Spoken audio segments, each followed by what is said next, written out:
The Ozarks do not welcome strangers. They swallow them whole. Out here, the mountains rise like ancient ribs, jutting from the earth as if something enormous tried to claw its way free. The trees rot from the inside, their hollow cores whispering when the wind moves through them. The rivers run red with clay, thick, sluggish, like old blood refusing to leave a wound. And tucked deep inside those hills is a hollow, the maps abandoned long before the Copperheads ever called it home. Copperhead Ridge. Named not for the snakes, but for the family that coiled tighter than any serpent, guarding their secrets with venomous devotion. And at the heart of that devotion stood one woman, Lorraine Gravelheart Copperhead, the matriarch, the iron spine, the woman whose heart, they say, hardened to stone long before her hair surrendered to white. This isn't a story we're telling tonight. This is an excavation, a slow peeling back of a bloodline stitched together with fear, silence, and a truth so old it no longer remembers where it began. Because every family hides something. But what if theirs was written in their blood? A cold wind drags itself through the broken branches. A door groans open somewhere in the dark. And beneath it all, barely audible but unmistakable, a child's voice whispers a name that should never be spoken aloud. If you found your way here, you already know. The truth lives in the shadows. Welcome to Underbelly Bloodline, where history bleeds and the past never stays buried. Subscribe if you dare and step deeper into the dark. Lorraine believed one thing above all else. Weak blood kills dynasties. And she would do anything, to keep hers strong. But the curse she birthed did not begin with murder, nor with moonshine, nor with the stills that would later choke the ridge with smoke. It began with a promise, soft, trembling, whispered over the crib of her firstborn child. A promise that slithered into the Copperhead lineage like a root-seeking darkness. A promise she carved into her kin long before the first body ever drifted into the river. And here's the truth they never tell in the old county records. Before Gravelheart became a tyrant, she was something far more dangerous. A believer. Before the blood feuds, before the disappearances, before the cousin bride and the grandsons who tore each other apart, there was a piece so thin, so brittle, you could snap it just by remembering it. Existed Copperhead Ridge in springtime, felt like a lie whispered by the land itself. Almost beautiful, almost gentle, almost safe. Wildflowers curled around rust-eaten fences like they were trying to stitch together a place already falling apart. The creeks shimmered under the morning sun, glittering like shards of broken glass. And down in the hollows, the children ran barefoot through mud and briar, their laughter skipping across the valley in bright, impossible echoes. The kind of hope that never survives long in cursed places. This was Lorraine's world long before she grew into Gravelheart. Back when she was just a weary widow with dirt permanently etched into her palms and 3 hungry children clinging to the hem of her skirt. She worked the land with the quiet determination of someone who had already lost too much to complain. The villagers said she moved like a ghost, soft, certain, almost floating, as if she had already read the final chapter of her life and accepted every terrible line. There is a photograph, one the fire never reached, one that still smells faintly of smoke and rain. Lorraine stands with her children in the center of it, the spring wind lifting the edge of her apron. A small smile is carved into her lips, the kind a woman gives when she wants to look brave for little eyes watching her. But her eyes, the eyes betray her. In their depths sits something no one recognized at the time. A shadow not yet named, not grief, not fear, but expectation, a warning waiting for shape, a hunger waiting for blood. And behind her shoulder, barely visible unless you know the curse to look for it, is a figure. A man whose face is blurred, unnervingly so, not by motion, not by light, but by something deliberate, something scratched out, the first symbol of the rot that would hollow Copperhead Ridge from the inside out, because not everything in that photograph belonged there. The blur in the picture wasn't a mistake. It was the first crack. Rumors spread the way rot does, quietly at first, threading through the soil before anyone realizes the tree is already dying. On Copperhead Ridge, whispers moved faster than wind. The churchwomen were the first to sense it. Something off, something too same, in the shape of Lorraine's children. Those eyes, they murmured, hands tight around hymnals. Children shouldn't match each other that closely. Down at the lumber mill, men spoke in low tones as sawdust drifted like snowfall. They claimed they had seen strangers drifting near Lorraine's cabin long after midnight. Men with no reason to be there, men who walked into the dark and never stepped out again. Nobody wanted to believe it. Nobody wanted to ask. Because on the ridge, once a story began to grow, it rarely grew clean. But the first undeniable crack appeared not in the woods, nor in the mill, nor in the chapel pews.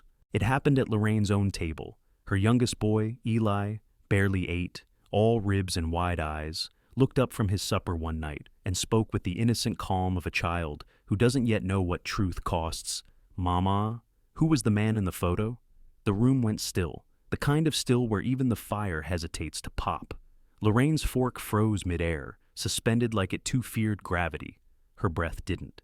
She inhaled sharply, almost painfully, and when she spoke, her voice came out thin, stretched and trembling like a rope pulled beyond what it was ever meant to bear. There was no man, but there was, and everyone at that table, even Eli, knew the lie sat between them like a living thing. By then the moonshine stills had already begun bubbling behind the barn, their metal skins sweating under the heat. By then the Copperhead money, once modest, once honest, had swelled into something unnatural, almost predatory. By then Lorraine's quiet nights had grown long shadows, and her prayers had grown silent. What the locals didn't yet understand was this: Lorraine Copperhead wasn't simply trying to survive. She wasn't building a family. She was building a dynasty, one she believed heaven had abandoned, leaving her free to carve the future with her own trembling hands. And every dynasty begins with a sacrifice.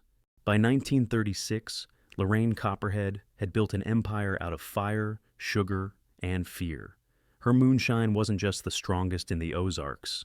It was the most protected. Folks didn't buy it for the kick. They bought it because no one dared cross a Copperhead. Not anymore. Not after what happened to Jonah. Birch Jonah was a drifter, a harmless wanderer with a Bible missing half its pages and boots held together by hope. One cold November night, he wandered too close to Lorraine's property. Witnesses saw him step past her fence line. No one ever saw him step back out. The sheriff searched. The dogs searched. Even the river searched, clawing at its banks as if trying to spit something out. But Copperhead Ridge swallowed Jonah whole, just as it had swallowed others, just as it would again. After that winter, something in Lorraine's voice changed. It dropped lower, colder, as if grief had frozen inside her and she'd decided to leave it there. The woman they once called strong became something harder, sharper, something the Ridge would learn to fear. That was when she began arranging the marriages. Quietly at first, cousins paired off like livestock, then boldly, second cousins, first cousins, and eventually siblings, if their features matched closely enough. "Better to marry your own," she'd say, her tone like gravel sliding down a ravine. "Then let outsiders thin what God made thick." Some tried to rebel. A teenage girl ran off toward the highway. A nephew refused the bride chosen for him. A mother begged Lorraine to let her children love who they love. But Gravelheart had ways of tightening her grip, fences broken with no footprints around them, livestock found at dawn, opened clean as if by a surgeon's hand, warnings carved into the doors of those who questioned her, symbols no one recognized but everyone understood. And always, always, the footsteps. Night after night, long after the lanterns died, something circled the Copperhead cabin. Slow, measured, patient. The sound of a presence that didn't belong to anyone inside, or, at least, not anyone alive. The footsteps didn't belong to any living Copperhead. The first major fracture in the Copperhead dynasty didn't come from outsiders. It came from the inside, from blood too thick to flow clean, from love twisted into something sharp. Lorraine's twin grandsons, Caleb and Silas, were born mirror images. Same jawline, same storm gray eyes, same cruel streak in the smile, but different where it mattered most. Caleb carried his grandmother's hunger. Silas carried the last soft piece of the family's dying humanity. From the moment they could walk, they were told who they would marry, who they would breed with, who they would continue the pure line through. Lorraine had already chosen their cousin, Maribel Copperhead, a girl with river-water eyes and a spirit stronger than she ever let herself show. But destiny doesn't listen to grandmothers, and forbidden love doesn't care about bloodlines. Both boys fell for her, one out of obsession, one out of devotion. But Maribel didn't love them both. She loved only one, a choice that should have been her salvation, but instead became the spark that lit the fuse under the entire dynasty. The night Lorraine gathered the family to force the marriage, Maribel broke. She bolted from the cabin, her footsteps snapping twigs like bones, her breath flickering like a lantern about to die. Panic pushed her through the pines, deeper and deeper into the ridge's black throat. Caleb followed, Silas followed, 3 hearts running toward the same dark fate. Only 2 returned. Just before dawn, Caleb staggered home, dragging Silas's limp body across the clay, the red earth turning darker where the blood soaked through his hands, shaking, his face blank, his voice gone. For a moment, the dynasty held its breath. Surely Lorraine would weep. Surely even Gravelheart had limits. But she didn't cry. She didn't scream. She didn't pray. She simply placed her hand on Caleb's shoulder and whispered, "One must die so one may rule." And in that cold, merciless whisper, the Ridge learned a truth older than any Bible story. This was never a family. It was a kingdom, and Gravelheart was its queen. But Silas wasn't the last Copperhead to spill blood for the throne. After Silas's death, Copperhead Ridge shifted, like something deep beneath the soil had finally woken up. The dynasty didn't just crack, it began to unravel thread by thread, pulled apart by grief, guilt, and something far older than either. Caleb, now Lorraine's anointed heir, carried the weight of a crown he never asked for and a brother he couldn't forget. The boy who once moved with quiet purpose now flinched at shadows. He claimed he heard voices drifting across the fields at night, voices that whispered his name in the exact tone Silas used to use when they were small enough to share a bed during storms. He saw figures in the tree line too, pale shapes that darted back when he approached. Some said grief breaks a man, others said blood remembers. The locals, already wary of the Copperheads, began to speak more boldly. The Ridge is cursed. Silas didn't die clean. He opened something when he fell, a door, a wound, a hunger. And it wasn't just talk. Moonshine shipments began to vanish without a trace. Barrels that had been sealed tight the night before were found cracked open, the contents drained as if something had drunk straight from the wood. Family members disappeared for days at a time. When they stumbled back home, their clothes were torn, their eyes wide and unfocused, their voices barely human as they muttered about trees that moved and shadows that breathed. But the worst sign appeared every dawn, just as the first thin light slid across the floor of the Copperhead cabin. A knocking. Beneath the floorboards, 3 knocks, always 3. Soft at first, then louder, like whatever was down there was learning the sound of its own rage. Lorraine refused to acknowledge it. Caleb refused to sleep. The rest of the family walked on eggshells, pretending not to hear what echoed through their bones. Because the knocking wasn't random. It came at the same time every morning, the same rhythm, the same insistence, as if someone, or something, was trying to come home. But when they finally tore up those boards, what they found changed everything. The floorboards groaned as Caleb pried them up, each nail screaming like it knew what should remain buried. Dust spiraled through the air, catching the dim lantern light. Settling over a small iron lockbox, wedged between the joists, rust clung to it like a second skin. The weight of decades pressed against its hinges. Lorraine said nothing. She just stared, unblinking, unmoving, as if the box itself were a ghost she'd been expecting. When Caleb finally lifted it free, a cold draft swept through the cabin. The lantern flickered. Someone swore the knocking stopped.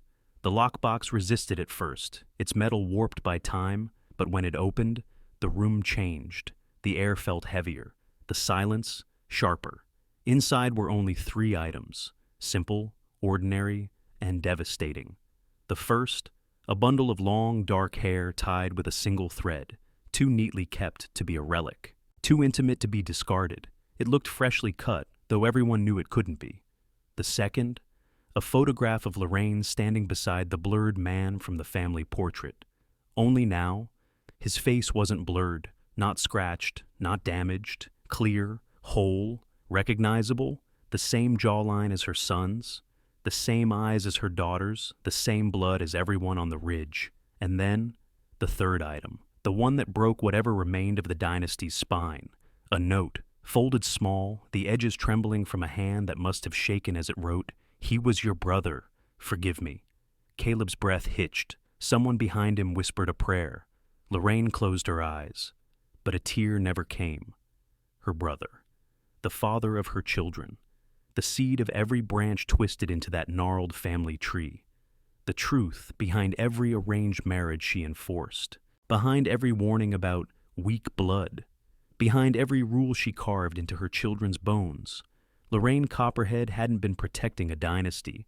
She had been preserving a secret she knew would devour them if it surfaced. A secret she locked in a box and buried beneath the floor.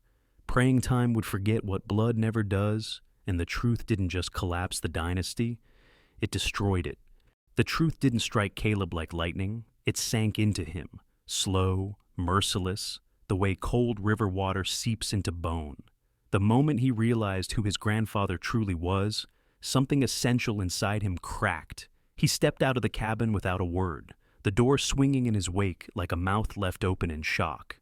The family followed at a distance, unsure whether to call his name or let him walk into the night alone. He made his way down to the riverbank, the very spot where Silas's blood had soaked the earth years before. The moon spilled silver across the water. The wind held its breath. Caleb didn't. His scream tore through Copperhead Ridge, a sound so wild, so animal, the trees themselves seemed to pull back. Birds burst from the branches. Somewhere far off, a hound began to howl. And that was the moment the dynasty finally shattered. The Copperheads, once united by fear and obedience, turned on each other with a fury that had been waiting generations to surface. Arguments became accusations. Accusations became fists. Bones cracked like dead branches beneath winter snow. Secrets spilled faster than moonshine. Who had slept with whom? Who carried whose child? Who was promised to marry which cousin? And who had broken that promise in the dark behind the barn? Maribel was the first to run. She fled the ridge under a moonless sky, clutching her swollen belly. Rumors followed her like wolves. Was the child Caleb's? Was it Silas's? Or was it someone older? Someone Lorraine had once tried to erase from every photograph. No one knew. No one dared ask. Back at the cabin, Lorraine Copperhead stood in the doorway as if rooted to the floorboards. Her face was carved from stone. Her breath came slow. Her eyes held the brittle shine of a woman who had finally seen the cost of her own creation. She did not cry. She did not break. She only whispered the same phrase again and again, her voice thin as smoke. I kept the blood strong. I kept the blood strong. I kept the blood strong. Was it a defense, a confession, a curse? Maybe all three. But Gravelheart wasn't done yet. The ridge emptied like a tide pulling back, leaving nothing but mud and memory behind. Cabins stood silent, their doors yawning open, smoke drifting lazily from hearths abandoned before the fires could die. Every plank, every stone seemed to mourn the families that once filled them. Copperhead bloodlines scattered like startled birds, fleeing the hollows that had nurtured and cursed them for generations. Some vanished into distant towns under new names, weaving themselves into other lives, other lies, hoping anonymity could wash away what they carried in their veins. Others stayed, hollow-eyed, drowning themselves in the same moonshine that had once fed the dynasty, letting it carve away what remained of their humanity one sip at a time. And yet, in the midst of this scattered ruin, one shadow refused to fade, the face of the man in the photograph. Who was he? Some said he had been Lorraine's twin, born on the same day and bound by blood in ways the Ridge could never fully understand. Others claimed he was a wanderer she had loved too deeply, too secretly, a forbidden devotion carved into her soul before the first still was lit. A few whispered, in voices low and wary, that he never existed at all, that he was a ghost the camera had caught, an imprint of some memory too heavy for reality. But those who have lived longest on the Ridge, whose hair is as white as the winter snow, and whose hands still shake when they speak of Gravelheart, say something different. They speak of two Lorraine Copperheads, the one who lived, the one she buried, the Lorraine who ruled with iron and fire, who who arranged marriages, enforced obedience, and hardened hearts to stone. The Lorraine who survived every betrayal, every death, every secret that festered under the floorboards. And the Lorraine who was hidden, the one she locked away in silence, in grief, in the very blood she sought to keep strong. That buried self, they say, never truly left the ridge. In the hollows of Copperhead Ridge, the wind carries whispers. Some swear they hear her voice echoing through the trees. Some see a shadow crossing the still waters of the creek at dusk. And if you listen closely, you might just feel her presence in every abandoned hearth, in every plank of rotting wood, and the echo of the one she buried still walks the ridge. Today, Copperhead Ridge is silent. No smoke curls from the chimneys. No moonshine stills hiss and bubble behind the barns. No whispered threats echo through the trees. No footsteps circle the cabin when the wind is high. Just wind. Just memory. Just the echo of a dynasty that consumed itself in the name of purity. A kingdom built on blood, obsession, and secrets that refuse to stay buried. Lorraine Gravelheart Copperhead died the way she lived. Stubborn, unrepentant, alone. Yet in her hands she clutched a small silver locket, worn smooth from decades of obsession and grief. Inside were two portraits, one of herself, pale and unyielding, and one of the blurred man from the photograph that had haunted the ridge for generations, the one whose existence had twisted the family's fate before a single still ever boiled. The curse she wove didn't begin with violence. It didn't begin with murder. It began with belief, with a woman who truly thought she was saving her family, who believed arranging marriages, hiding truths, and hardening hearts was the only way to preserve a bloodline she considered sacred. And yet, in trying to protect it, she poisoned it. Every step she took towards strength carved a deeper scar into the ridge, a scar that generations would carry long after the fires went cold. Decades later, the ridge is quiet, unnaturally quiet. But still, if you listen carefully, you can hear it. A soft whisper in the trees, a creak of rotting floorboards, the faintest echo of Gravelheart's voice drifting from nowhere and everywhere at once. And one question lingers, heavier than the clay and the shadows, curling through the hollows like smoke over the river at dawn. Was Lorraine a monster, or merely a mirror of the blood she inherited? Maybe it wasn't madness. Maybe it was inheritance. Maybe the ridge itself, had always been alive, and Lorraine had simply learned to listen. The wind moves differently here. It carries something no map can chart, something that feels alive, something that remembers. As the sun dips behind the mountains and shadows stretch long across the hollows, Copperhead Ridge waits for another family, another secret, another echo. And if you have stepped here tonight, you will hear it too. The faintest heartbeat of Gravelheart, still pacing the corridors of memory, still guarding her dynasty of shadows, still whispering from the dark. Maybe it wasn't madness. Maybe it was inheritance.